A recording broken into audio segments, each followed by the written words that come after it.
नमस्कार।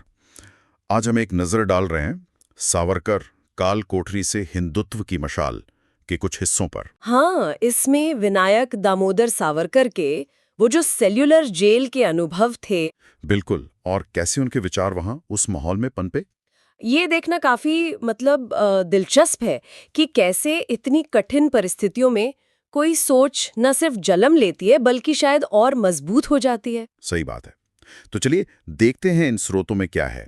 हम खास तौर पर देखेंगे कि सेल्युलर जेल में सावरकर का जीवन कैसा था, हिंदुत्व का विचार कैसे शुरू हुआ और उनका असर दूसरे कैदियों पर क्या पड़ा। हाँ, ये समझने की कोशिश कि जेल के उन सालों ने उनके विचारों को, खासकर ये हिंदुत्व वाली जो अवधारणा है, उसे कैसे एक शक्ल दी। शुरुआत करते हैं जेल के हालात से। स्रोत बताते हैं कि सेल्युलर जेल, जिसे काला पानी भी कहते थे, वहां स्थितियां बहुत ही क्रूर थी। हाँ, अमानवीय कह सकते हैं। कैदियों से कोलू खिंचवाना, वो तेल निकालने वाला काम। और बिल्कुल एकांत कारावास, किसी से मिलने जुलने की इजाजत नहीं। हाँ, और यहाँ तक कि बोलने या लिखने पर भी पूरी पाबंदी थी। जाहिर मकसद था सावरकर को मानसिक और शारीरिक रूप से तोड़ देना। हाँ, बिल्कुल। लेकिन यहीं पर कहानी एक, आप कह सकती हैं, दिलचस्प मोड़ लेती है। स्रोत बताते हैं कि इन भयानक हालात के बावजूद सावरकर ने हार नहीं मानी। अच्छा। हाँ, उन्होंने एक तरह से हालात का ही इस्तेमाल किया।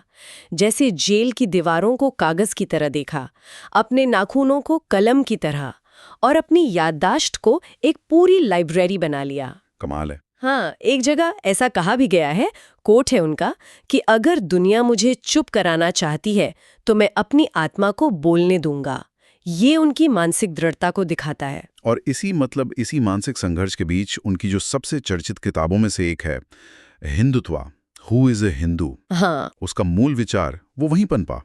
लिखने की तो इजाजत थी नहीं। बिल्कुल नहीं। तो कहते हैं कि उन्होंने पूरी किताब मन ने ही रची और याद कर ली। हाँ, ये अपने आप में हैरान करने वाली बात है।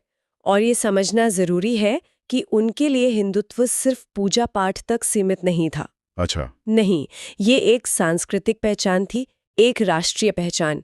उनके मुताबिक हिंदू वो है जिसके लिए भारत उसकी पितृभूमि मतलब फादरलैंड भी है, और पुण्य भूमि यानी होली लैंड भी। तो ये धर्म से आगे की बात थी। हाँ, बिल्कुल। ये एक तरह से सांस्कृतिक राष्ट्रवाद की तरफ इशारा करता है।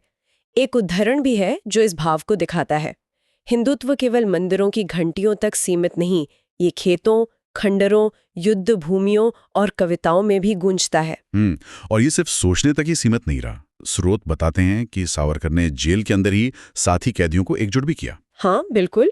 उन्हें कविताएं सुनाना, राष्ट्रगान सिखाना, इतिहास बताना। जैसे जेल में ही एक पाठशाला चल रही हो। हाँ, कह सकते हैं। और एक और महत्वपूर्ण बात जो सामने आती है वो है जातिगत भेदभाव को चुनौती देना। जेल के अंदर। हाँ, वहां तो सब तरह के कैदी थे, ब्राह्मण, दलित, बंगाली, मराठी।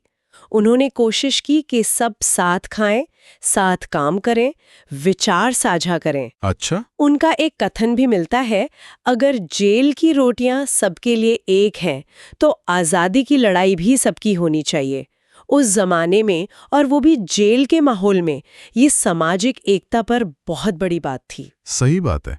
फिर जब वो रिहा हुए तो उनकी कुछ मुख्य रचनाएं सामने आईं, जैसे माझी जन्मठेप, जिसमें जेल के अनुभव हैं। हाँ, उनके अपने अनुभव। फिर हिंदुत्व, जिसमें इस विचार को और विस्तार दिया, और 6 glorious epochs of Indian history. हाँ, और ये किताबें दिखाती हैं कि कैसे वो जेल के अनुभव, वो चिंतन, उनके आगे के लेखन और राजनीतिक सोच की बुनियाद बने। स्रोत ये भी बताते हैं कि उन्होंने जेल में आत्मनियंत्रण और मानसिक शक्ति पर बहुत जोर दिया। वो मानते थे कि अगर विचारों पर नियंत्रण हो तो किसी भी बाहरी सत्ता का सामना किया जा सकता है। मन की शक्ति से सत्ता को चुनौती, कुछ ऐसा ही। तो कुल मिलाकर इन अंशों से जो मुख्य बात निकलती है वो ये है कि सेल्युलर जेल की वो भयानक कठोरता सावरकर के विचारों को दबा नहीं सकी। नहीं, बिल्कुल नहीं। बल्कि शायद उसी माहौल ने उनके हिंदुत्व के सिद्धांत को और उनकी नेतृत्व क्षमता को एक तरह से गढ़ा। निश्चित रूप से। ये स्रोत यही दिखाते हैं कि वो जेल से सिर्फ एक पूर्व कैदी की तरह नहीं निकले, बल्कि एक विचारधारा के प्रणेता बनकर सामने आए। और उस विचारधारा का असर, हाँ, उसका असर भारतीय राजनीति और समाज पर लंबे समय तक रहा और आज भी महसूस किया जाता है। और आखिर में श्रोताओं के लिए एक विचार छोड़ जाते हैं क्या विपरीत परिस्थितियां किसी सोच को खत्म कर देती हैं या फिर उसे और धार देकर ज्यादा शक्तिशाली बना देती हैं? सोचने वाली बात है।